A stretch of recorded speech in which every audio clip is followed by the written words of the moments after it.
Yan mga idol, nakakuha na natin. Yan, ito na po siya mga idol. Yan, ito po siya. Yan, ganito po yung laman niya mga idol. Yan, bali yung ibang laman natin nito mga idol, ilagay natin dun sa bagong garden natin mga idol. I-garden natin. Maglagay tayo ng luya dun. Bali dito po yun. Mayroon pa natin iniwan dyan. Yan, mayroong isang buto, may isang laman dyan, tinabunan natin. Yan, ito na po yung lamanan mga idol. Yung inano natin na tinanim natin na luya. Yan o. Yan.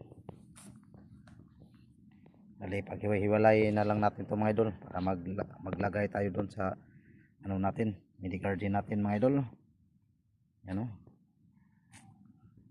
Yan. Mga ganito, itong klase mga idol o. Dito. Ang